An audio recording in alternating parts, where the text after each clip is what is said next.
اب اس حوالے سے میں نے عرض کیا تھا کہ یہاں سے دوبارہ اسلام کا عروج ہونا ہے. مسلمانوں کا تیسرا عروج آئے گا، 2 عروج پہلے آ چکے ہیں. اسلام کی نشت ثانیہ ہوگی، لیکن اس میں بھی تدریج ہوگی، جس کا ذکر سورہ انشقاق کی ان آیات میں ہے جن کا ذکر ہو چکا ہے 2 مرتبہ. فلا اقسم بالشفق. اب اسلام میں سے شفق کے مانند دنیا میں رہ گیا ہے اسلام کا نام اور قرآن کے رسم الخط. جیسے سورج غروب ہو جائے تو ایک سرخی سی رہ جاتی ہے اس کے افق پر. واللیل وما وسق. اور جو رات 300 برس کی بہت تاریک گزری ہے نوع انسانی پر، میں تفصیل بیان کر چکا ہوں پچھلی مرتبہ. اس میں جو کچھ اس رات کو سمیٹ لیا اپنے اندر شر، اس شر کے 2 پہلو: پورے عالم اسلام پر یورپی طاقتوں کی حکومتیں، یہاں انگریز، وہاں فرانسیسی، یہاں ولندیزی، وہاں ڈچ، وہاں اطالوی، وہاں اسپینیئرز. ایک رات تو عالم اسلام پر اس اعتبار سے تھی. اور ایک رات یہ کہ دجالیت کی 3 تہیں چڑھ گئی نوع انسانی پر. سیاست میں سیکولرزم، عوامی حاکمیت جو شرک ہے، حکم تو اللہ کے لیے ہے، اور وطنی قومیت، زمین کی بنا پر تقسیم، وطن کی بنیاد. معاشی میدان میں سود، جوا، فحاشی اور منشیات ان کے ذریعے سے کمائی. اور سود اور جوا جو ہے وہ تو گویا کہ پورے اس معاشی نظام کے اندر تانے بانے کی طرح. سماجی سطح پر شرم، حیا، عصمت و عفت کی اقدار ختم.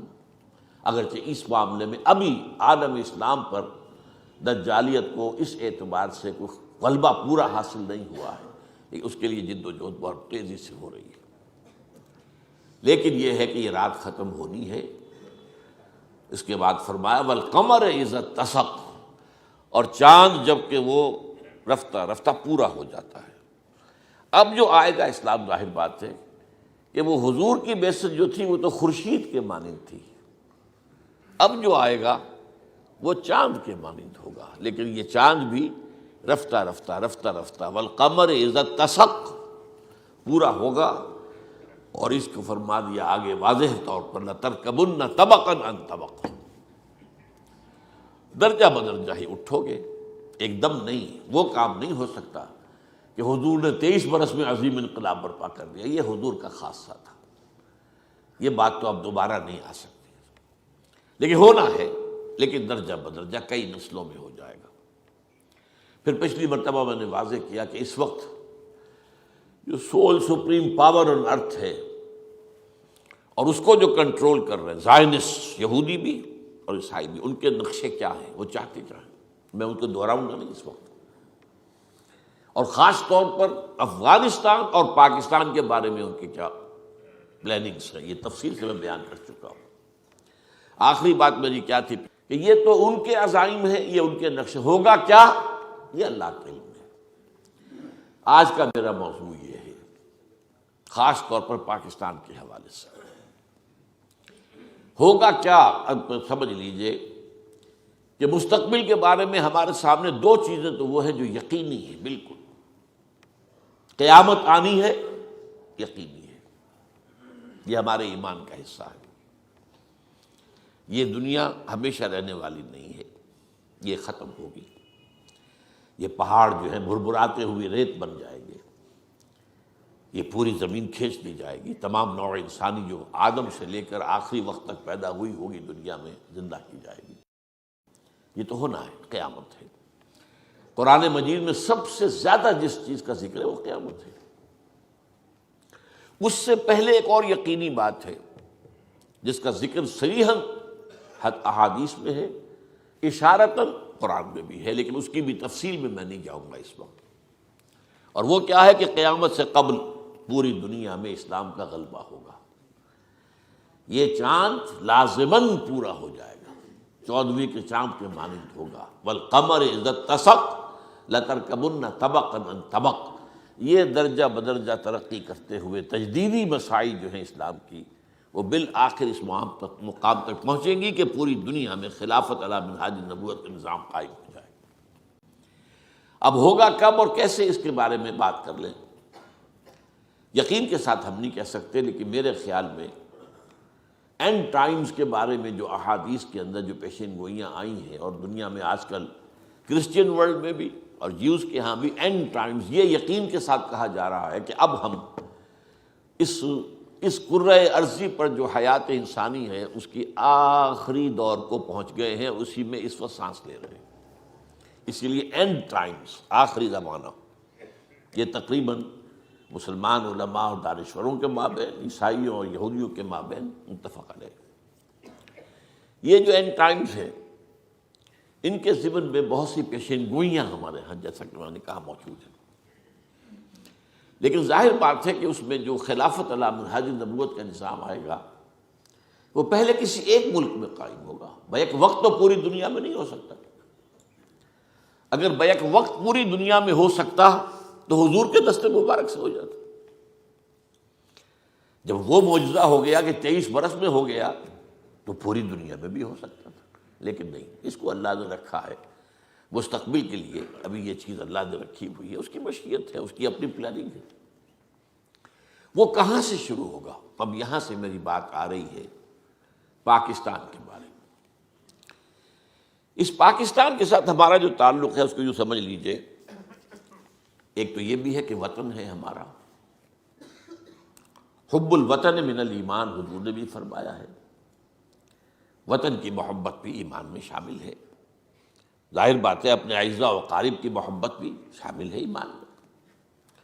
ہاں یہ محبتیں جو ہیں یہ کہیں حق اور باطل کا معیار نہ بن جائیں، حق کا معاملہ بالا تر رہے، اس کے نیچے نیچے محبت، اپنے رشتہ داروں سے، اپنے اقربا سے، اپنے قبیلے سے، اپنی قوم سے، اپنے ملک سے، حب الوطن من الایمان۔ لیکن ہم وطن پرست نہیں ہیں، وطن پرستی شرک ہے۔ اس پہلو سے اس بات میں ذرا نوٹ کر لیجیے اس بات کو، صورت نہ پرستم من بت خانہ شکستم من، یہ ملک خاص طور پر وطنی قومیت کی نفی مطلق کے اوپر قائم ہوا۔ انڈین نیشنلزم، سب کہتے تھے بھائی ہندوستان میں رہنے والے ایک قوم ہے، بس ایک ملک ہونا چاہیے ان کا، بھارت کا اس کا کانگریس کا یہی موقف تھا نا۔ اور خود ہمارے مسلمانوں میں سے بڑے مؤثر طبقات تھے جو اسی رائے کو رکھتے تھے، جمعیت علماء ہند مولانا حسین مدنی رحمۃ اللہ علیہ جیسی شخصیت، ابوالکلام جیسا نابغہ جینیس انسان، پنجاب میں مجلس احرار اسلام، سرحد میں خدائی خدمتگار، بڑی بڑی طاقتیں تھیں۔ لیکن یہ ہے کہ یہ ملک وجود میں آیا اللہ تعالیٰ کے خصوصی فضل و کرم سے، خصوصی فضل و کرم۔ ان کو بھی میں یہ نہیں کہتا کہ وہ بدنیت تھے، نہیں، نیتیں ان کی درست تھی۔ وہ سمجھتے تھے کہ جب تک ہندو مسلمان متحد نہیں ہو جائیں گے، یکجان نہیں ہو جائیں گے، انگریز نہیں دفع ہوگا یہاں سے، انگریز کو نکالنے کے لیے ضروری ہے۔ جبکہ دوسرا خیال یہ تھا کہ نہیں، اگر یہ ایک وحدت کی حیثیت سے آزاد ہو گیا تو یہاں مسلمانوں کا اور اسلام کا مستقبل جو ہے وہ بہت تاریک ہوگا۔ ہندو تلا ہوا تھا اپنے بھارت ورش کی پوتر زمین کو پاک کرنے کے، یہ نجس ہے، ملیچ، یہ مسلمان جو ہے ملیچ ہے، یہ ناپاک ہے۔ مسلمان کا تو ہاتھ ان کو برتن کو لگ جائے تو برتن ختم ہو گیا، بھرشٹ ہو گیا، کھانا بھرشٹ ہو گیا، ہاتھ لگ گیا۔ اب آپ لوگوں کے علم میں تو نہیں ہوگا، انگریز کے زمانے میں ریلوے اسٹیشنوں پر پانی علیحدہ ہوتا تھا، مسلمان پانی، ہندو پانی، ایک انتہا پر مسلمان پانی ہوتا تھا، دوسری طرف ہندو پانی ہوتا تھا، پانی علیحدہ تھا۔ بہرحال یہ تو علیحدہ معاملہ ہے، لیکن میری اور جو بھی صاحب ایمان اس ملک میں ہیں ان کی اصل دلچسپی پاکستان سے اس لیے ہے کہ یہاں اسلام کی توقع تھی کہ یہاں اسلام قائم ہوگا، ہمیں محبت اس اعتبار سے۔ یہ احیاء اسلام کا یہ گویا کہ نقطۂ آغاز بنے گا، یہاں سے نظام خلافت کا جو ہے وہ آغاز ہوگا۔ اس بنا پر محبت، اس بنا پر اور زیادہ محبت، ٹھیک ہے وہ محبت بھی ہے، وطن ہے، ہمارے گھر اگر ہیں تو اسی سرزمین پر ہیں، ہماری اولاد کا مستقبل ہے تو اسی سرزمین سے وابستہ ہے، اس کی نفی نہیں ہے، لیکن اصل محبت اس اعتبار سے کہ یہاں امید تھی کہ اسلام کی نشرت ثانیہ کا یہ نقطۂ آغاز پڑے گا۔ اس کے ضمن میں علامہ اقبال کا خواب جو 1930 میں انہوں نے دیکھا تھا، تفصیل میں نہیں جاؤں گا، پاکستان کے قیام کا خواب دیکھا تھا، اور یہ کہ پھر یہاں پر ایک ایسا نظام، خلافت راشدہ کا نظام دوبارہ قائم کیا جائے جو پوری دنیا کے لیے ایک مینارہ نور بن جائے۔ پہلا خواب تو پورا ہو گیا تھا 17 سال کے اندر اندر، سن 30 کا خواب سن 47 میں 1947 میں پورا ہو گیا۔ دوسرے خواب کی ابھی تک کوئی تعبیر نظر نہیں آ رہی، بلکہ تفصیل میں عرض کر دیتا ہوں کہ مایوسی کا غلبہ ہوتا چلا جا رہا۔ پھر قائد اعظم کی بے شمار تقاریر، جس کو میں نے یہ بھی کہا کہ قائد اعظم نے اسلام کی قوالی گائی ہے پورے ملک کے اندر، مشرق و مغرب و شمال و جنوب میں۔ ہمیں ملک اس لیے چاہیے اسلام کے اصول حریت و اخوت و مساوات کی بنیاد پر ایک نظام قائم جو پوری دنیا کے لیے نمونہ بن جائے، لہذا توقع تھی۔ پھر خاص طور پر جس طریقے سے سفر کا آغاز ہو گیا تھا، اچھا پھر اس کے علاوہ حضور کی احادیث موجود ہے، جو حضرت مہدی کا ظہور ہونا ہے عرب میں ہونا ہے، اور وہ اصل میں مجدد کامل ہوں گے۔ یہ تجدید کامل جو تجدید ہو رہی ہے تدریجاً، یہ ان کی ذات پر مکمل ہوگی۔ لیکن ان کی حکومت قائم کرنے کے لیے حدیث سفر میں فرمایا گیا کہ ایک مشرقی ملک سے فوجیں آئیں گی۔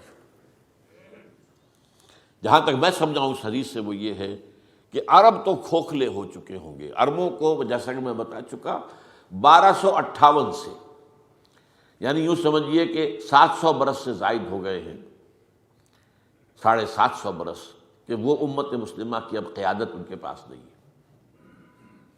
لیکن بہرحال اب دولت تو ان کے پاس بے شمار ہے، اس میں کوئی شک نہیں ہے، لیکن ہم جانتے ہیں کہ وہ دولت ہی کی زیادتی کی وجہ سے اور عیاشیوں کی وجہ سے کھوکھلے ہو چکے۔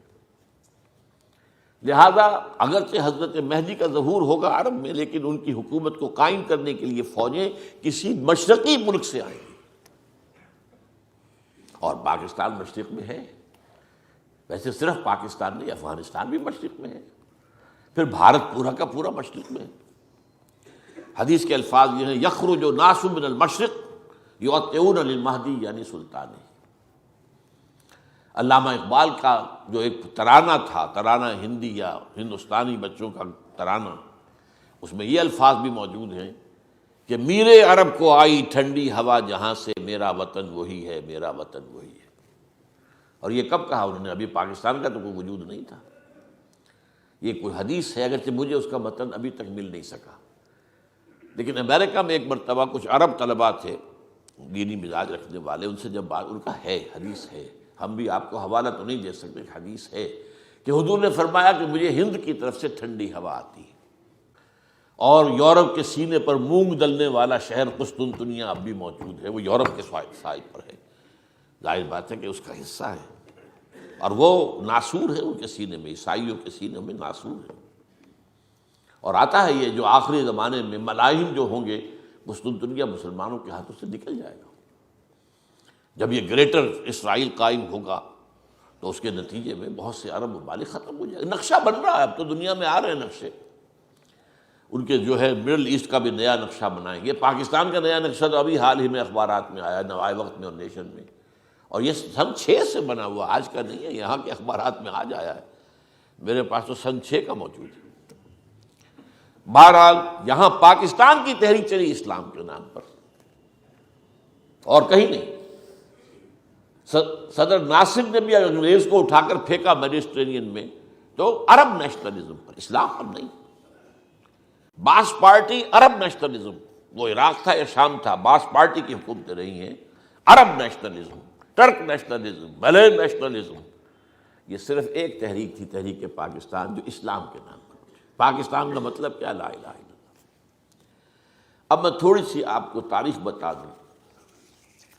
سن 49 سے لے کر اور سن 57 تک تقریباً یقین کی کیفیت تھی کہ یہاں اسلام آیا کہ آیا، اس لیے کہ قرارداد مقاصد پاس ہو گئی۔ اس دور میں سیکولرزم کے خلاف بغاوت، حاکمیت اللہ کی ہے، انسانی حاکمیت کی نفی مطلق، کہ اکبر نام لیتا ہے خدا کا اس زمانے میں۔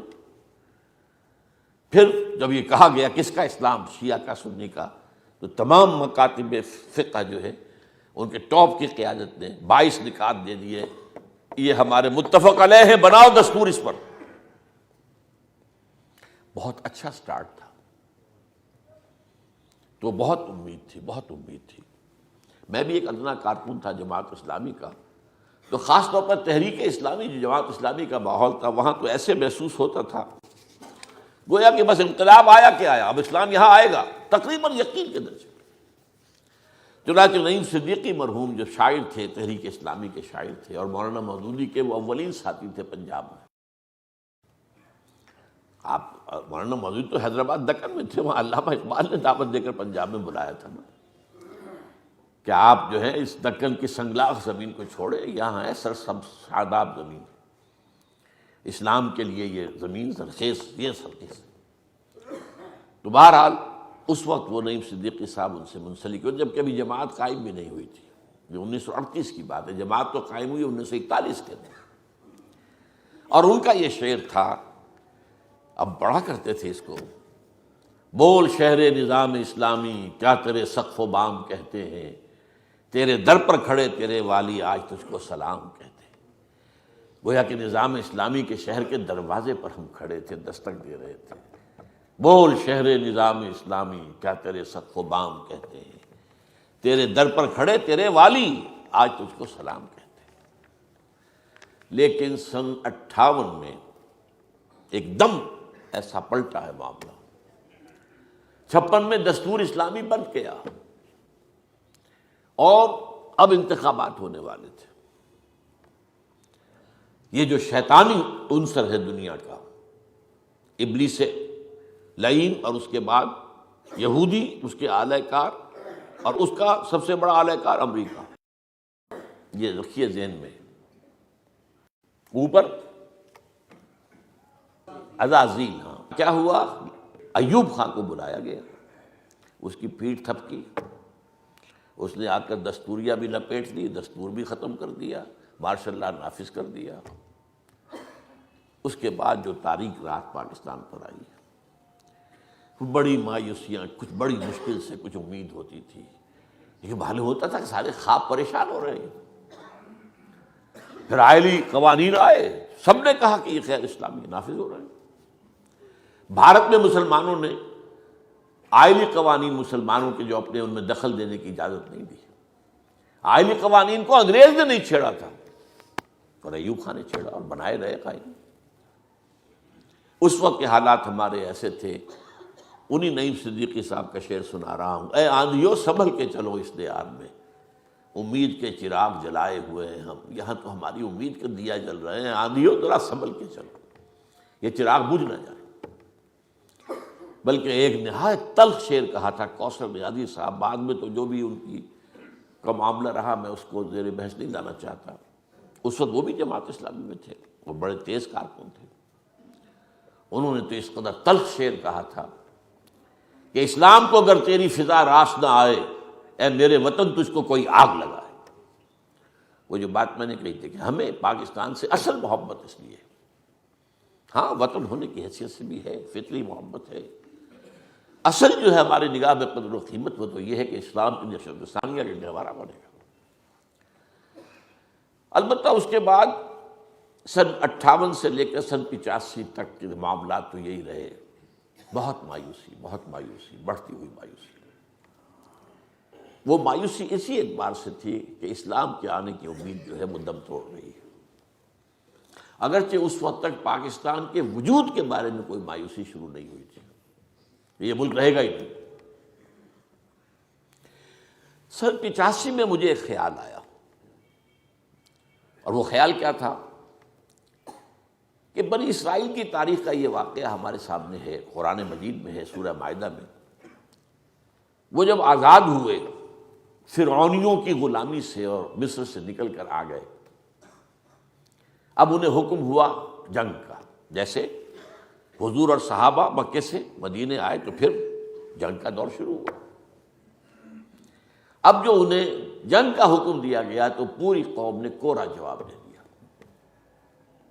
کوئی نہیں نکلا، 2 آدمی نکلے 6 لاکھ میں سے۔ اس کی سزا اللہ نے یہ دی، فَإِنَّهَا مُحَرَّمَةٌ عَلَيْهِمْ 40 سَنَةً يَتِيهُونَ فِي الْأَرْضِ، اگر یہ بزدلی نہ دکھاتے تو ابھی ہم انہیں فلسطین کے اندر حکومت عطا کر دیتے، ارض مقدس۔ اب ان کی بزدلی کی وجہ سے وہ ارض مقدس ان پر 40 برس تک حرام رہے گی، اسی صحرا میں بھٹکتے پھریں۔ یہ 40 برس جو ہیں اس میں کیا ہوا، جو نسل ہے بدل گئی۔ وہ نسل جو غلامی کا داغ اٹھائے ہوئی تھی مصر کی، وہ ختم ہو گئی، مر گئے سب۔ 40 برس کا عرصہ ہے۔ حضرت موسیٰ کا بھی انتقال ہو گیا، حضرت ہارون کا بھی ہو گیا۔ اب ایک نئی نسل پیدا ہوئی جو صحرا میں پیدا ہوئی تھی، سختیاں جس نے جھیلی تھی صحرا کی۔ اور اقبال کہتا ہے کہ فطرت کے مقاصد کی کرتا ہے نگہبانی، یا بندہ صحرائی یا مرد کوہستانی۔ آج بھی سوات سے جو بھی تحریک چل رہی ہے نفاذ شریعت کی، وہ مرد کوہستانی ہی ہے نا۔ اس سے پہلے جو مولانا صوفی محمد کھڑے تھے وہ بھی کوہستانی ہے نا۔ بہرحال خود صحرا ہی سے تو اسلام شروع ہوا تھا نا۔ فطرت کے مقاصد کی کرتا ہے نگہبانی، یا بندہ صحرائی یا مرد کوہستانی۔ تو مجھے امید ہوئی تھی کہ جس طرح 40 برس کے بعد وہاں انقلاب آ گیا تھا کہ نئی نسل جو پیدا ہوئی اس نے پھر جنگ کی۔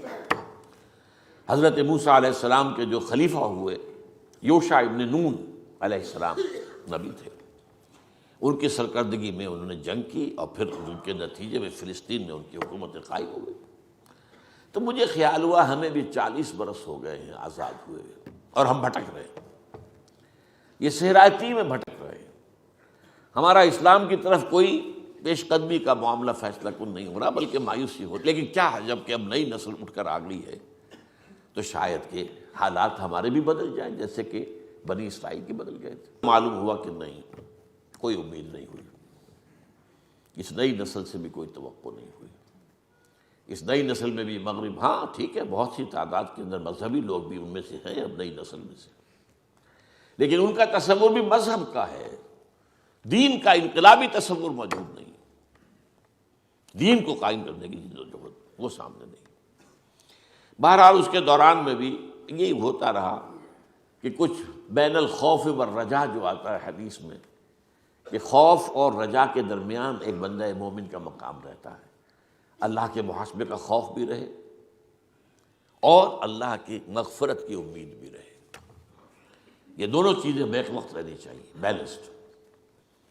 تو یہ خوف و رجا کی کیفیت جو ہے وہ مسلسل چلتی رہی، لیکن 2004 میں یہ نوٹ کر لیجئے، ذاتی اپنی بات بتا رہا ہوں، 29 فروری 2004، آج سے 4.5 سال پہلے، میری مایوسی کی اس انتہا کو میں پہنچ گیا تھا کہ اب پاکستان کا خاتمہ ہونے والا ہے۔ یہ 2004 کی بات، بہت مایوسی تھی۔ تو بات میرے ذہن میں ہوتا ہے، میں کہتا ہوں اس کو یہ کہ کوئی مصلحت، کوئی کیا لوگ کہیں گے، کیا اس کا رد عمل ہوگا، مجھے اس کی پرواہ نہیں ہوتی، لیکن یہ کہ واقعتاً میری کیفیت وہ تھی جو شکیل بدایونی کے ایک مصرے میں ہے کہ اڑتے اڑتے دور افق پر آس کا پنچھی ڈوب گیا۔ پاکستان میں اسلام تو کیا آئے گا، پاکستان نہیں رہے گا۔ کیوں نہیں رہے گا؟ سب سے پہلے اپنے وجود کی نفی کر چکا ہے، جس کے لیے یہ قائم کیا گیا تھا وہ اس نے نہیں کیا۔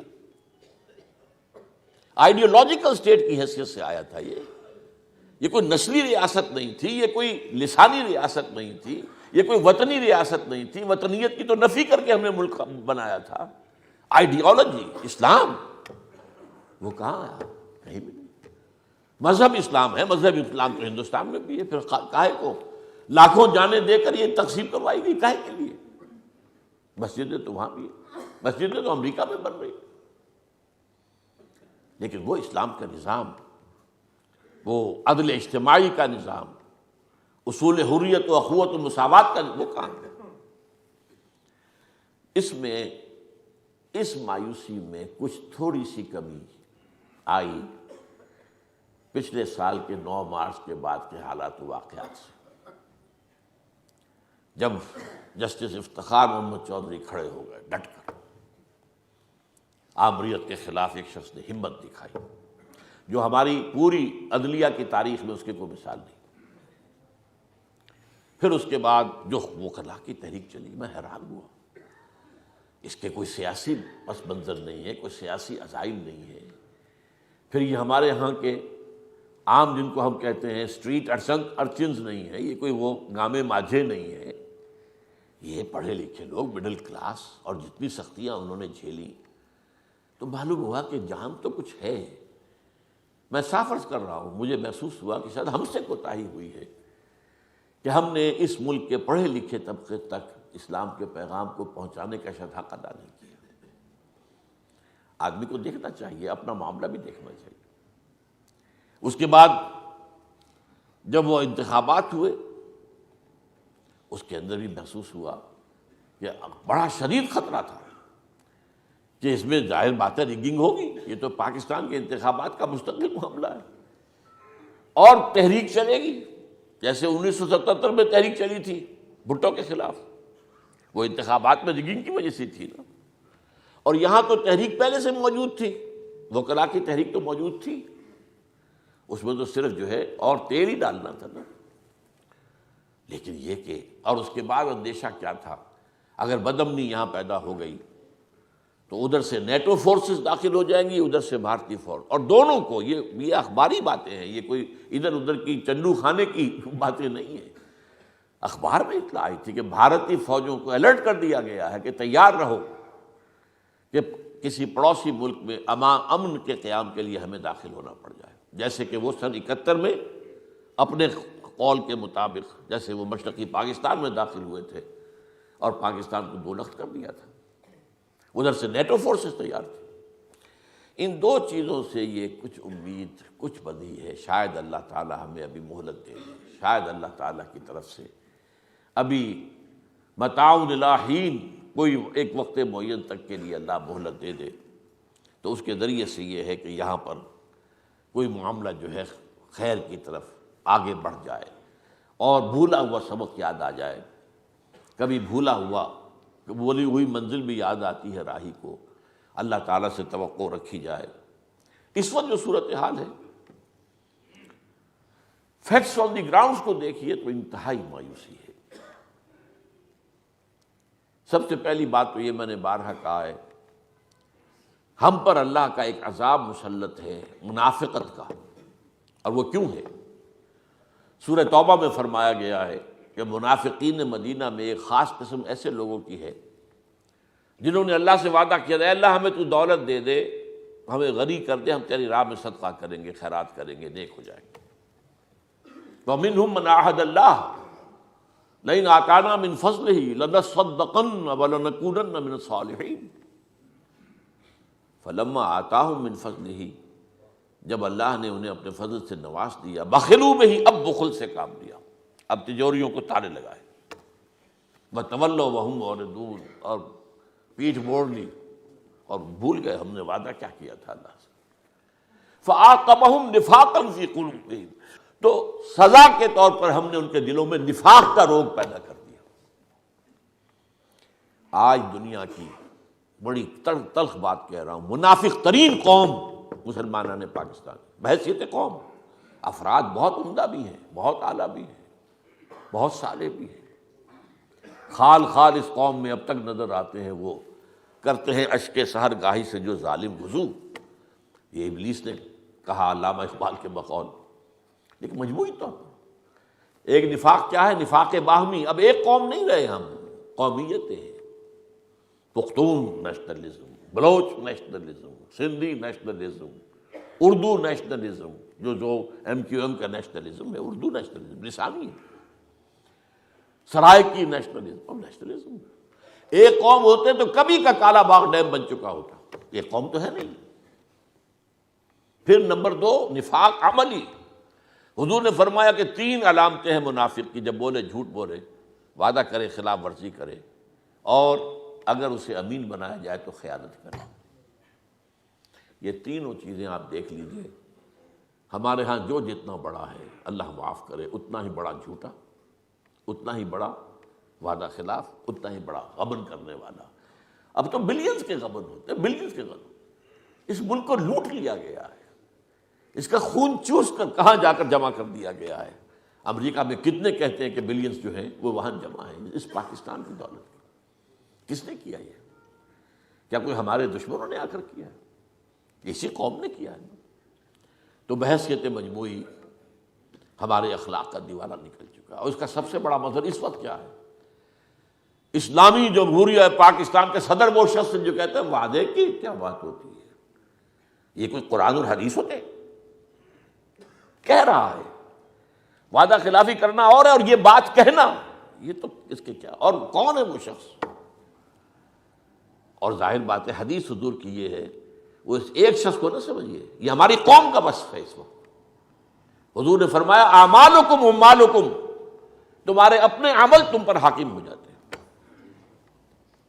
کما تکونون کذالک یؤمر علیکم، جیسے خود تم ہوگے ویسے ہی تم پر امراء آ جائیں گے، حاکم آ جائیں گے۔ اٹس اے ریفلیکشن، یہ قوم کی حالت کی ریفلیکشن ہے۔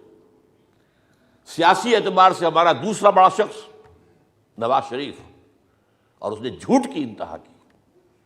کتنی مرتبہ کہا میرا کوئی معاہدہ نہیں تھا، کوئی معاہدہ نہیں تھا، کوئی معاہدہ نہیں تھا، اور پھر وہ معاہدہ نکل آیا، اخبارات میں بھی چھاپ دیا گیا، اور وہ دوسری بڑی شخصیت ہے۔ تو یہ ہے در حقیقت ہمارا اس وقت۔ پھر مالی اعتبار سے دیوالہ تقریباً نکل چکا ہے۔ یہ آئی ایم ایف سے اگر آپ نے کچھ لے کر اپنا جو ہے جو آکسیجن کی نلکی لگائی ہے، اور وہ کیا آپ سے اب ڈیمانڈ کریں گے اس کو سوچئے گا۔ اور اس کے شکنجے میں کس جانے والا، آئی ایم ایف کے شکنجے میں جو ملک آیا ہے وہ اس تباہ ہو کر اس کی معیشت رہ گئی۔ یہ تاریخ ہے۔ جو کچھ انڈونیشیا کے ساتھ ہوا تھا، ملائیشیا کچھ بچ گیا تھا تھوڑا سا، لیکن یہ کہ یہ جو ایشیائی ٹائیگرز تھے جو ختم ہوئے تھے، کیوں ہوئے تھے؟ آئی ایم ایف کی وجہ سے۔ تو ہم نے بھی ایک وقت آیا تھا کہ بڑا ہم نے کہا تھا خوشی کے ساتھ، ہم نے اپنا جو ہے وہ آئی ایف سے اپنی آزادی حاصل کر لی، دوبارہ ہم پہنچ گئے وہاں بھیک مانگنے کے لیے۔ فرینڈز آف پاکستان بڑے جو ہیں اس کے پیمپرنگ بھی کی گئی ہے، پوری دنیا میں ایک پیسہ بھی کوئی دینے کو تیار نہیں ہوا۔ سب نے ہمیں ہانک کر جاؤ آئیے میں کی طرف جاؤ۔ بہرحال یہ حالات ایسے ہیں کہ جس میں صورتحال بہت ہی مخدوش ہے۔ یہ ہے گراؤنڈز پر جو کچھ معاملہ ہے۔ اس کے لیے میں نے جو آج آیت آپ کو سنائی ہے، سورہ نحل کی آیت ہے، یہ 112 نمبر، بلکہ اس سے پہلے سورہ انفال کی آیت بھی پاکستان کا جینیسس وجود میں آنا اس آیت کی روشنی میں سمجھیے۔ ہندوستان میں ہم اقلیت میں تھے، ڈر رہے تھے، اس وقت بھی ہندو نے ہمیں دبایا ہوا تھا معاشی اعتبار سے، ہر اعتبار سے، اور خطرہ یہ تھا کہ اگر یہ وحدت کی حیثیت سے یہ ملک آزاد ہو گیا تب تو ہمیں ختم ہی کر دیں گے۔ دیکھیے اس کا نقشہ، وَاذْكُرُوا إِذْ أَنْتُمْ قَلِيلًا، یاد کرو جب تم اقلیت میں تھے، مستضعفون، جبکہ دشمنوں نے تمہیں دبایا ہوا تھا، تخافون یتخطفکم الناس، تمہیں اندیشہ تھا کہ لوگ تمہیں اچک کر لے جائیں گے۔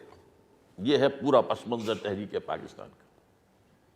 لیکن فآواکم، اللہ نے تمہیں پناہ دی، وأیدکم بنصرہ، اور تمہاری مدد کی، تمہاری تائید کی اپنی نصرت سے، معجزے کے طور پر پاکستان عطا کیا۔ اور میں نے ثابت کیا اپنے اس کتاب میں استحکام پاکستان میں کہ یہ معجزہ تھا، کسی حساب سے بھی، کسی حساب کتاب میں آنے والی بات نہیں۔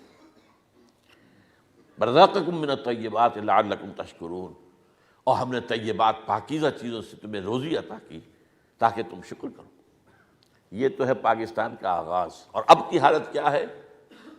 اس لیے قرآن مجید میں ذکر موجود ہے، ایک حدیث میں موجود ہے، فیہ خبر ما قبلکم ونبأ ما بعدکم، اس قرآن میں تم سے پہلے کے لوگوں کی خبریں بھی ہیں، تمہارے بعد آنے والوں کے حالات بھی ہیں۔ یہ قرآن مجید معجزہ ہے اللہ کا۔ آج کی حالت کا نقشہ کیا ہے؟ ضرب اللہ مثلا قریۃ، اللہ تعالیٰ نے ایک آبادی کی مثال بیان کی ہے، کانت آمنۃ مطمئنۃ، وہ امن میں بھی تھی، مطمئن بھی تھی، یاتیہا رزقہا من کل رغدا من کل مکان، اس کا رزق جو ہے ہر طرف سے اسے پہنچ رہا تھا۔ فکفرت بانعم اللہ، اس بستی نے اللہ کی نعمتوں کا کفران کیا۔ وہ تو تھا لعلکم تشکرون، تاکہ تم شکر کرو، ہم نے تمہیں آزادی دی، ملک دیا، اس کا شکرانہ ادا کرو کہ وہاں پر ہمارا دین قائم کرو۔ ہم نے کیا کیا؟ اگر ہم شکر کرتے، لئن شکرتم لازیدنکم، اگر تم شکر کرو گے تو اور دوں گا، اور نعمتیں ہوں گی۔ جیسے فرمایا وَلَوْ أَنَّ أَهْلَ الْكِتَابِ أَقَامُوا التَّوْرَاةَ وَالْإِنْجِيلَ وَمَا أُنزِلَ إِلَيْهِم مِّن رَّبِّهِمْ لَأَكَلُوا مِن فَوْقِهِمْ وَمِن تَحْتِ أَرْجُلِهِمْ، اگر اہل کتاب نے انجیل اور تورات کو قائم کیا ہوتا تو ہماری نعمتیں ان پر اوپر سے بھی برستی ہیں، وہ زمین کے اندر سے بھی نکلتی۔ لیکن جب ہم نے ناشکری کی، اللہ کے دین سے ہم نے غداری کی، بغاوت کی، وعدہ خلافی کی، فَأَذَاقَهَا اللَّهُ لِبَاسَ الْجُوعِ وَالْخَوْفِ بِمَا كَانُوا يَصْنَعُونَ، تو اللہ نے انہیں دو لباس پہنا دیے، ایک بھوک کا لباس، ایک خوف کا لباس۔ آج خوف کا عالم کیا ہے؟ کتنے کالم جو آپ پڑھتے ہیں جس کے اندر نقشہ کھینچا جا رہا ہے کہ پاکستان کا مستقبل بہت مخدوش ہے۔ میں پہلے بیان کر چکا، پوری دنیا میں جو کچھ پلان ہو رہے ہیں جو وہ چاہتے ہیں، اس میں تو وہ کہتے ہیں کہ 2020 میں تو پاکستان کے نام سے کوئی ملک کی دنیا میں نہیں ہوگا۔ یہ ساری باتیں آ رہی ہیں، اس کے حصے بکھرے کرنے کے نقشے بن چکے، سن 6 کا میں آپ کو بتا چکا ہوں، نقشہ آ چکا ہے، پاکستان کے ٹکڑے کر دیے جائیں گے، اور صورتحال بہت مخدوش۔ یہ حالات ہمارے کیوں ہو گئے؟ ہم نے اللہ سے وعدہ خلافی کی ہے، اور اس میں اگر کوئی امکان ہے تبدیلی کا تو وہ کس طرح ہے؟ تو اللہ تعالیٰ ہمیں توبہ کی توفیق عطا فرمائے، اور ہم میں سے ہر شخص کو یہ توفیق دے کہ کمر کس لے اور طے کر لے کہ ان صلاتی و نسکی و محیای و مماتی للہ رب العالمین، میرا جینا اور مرنا جو ہے اللہ کے لیے، اللہ کے دین کے لیے۔ آمین یا رب العالمین۔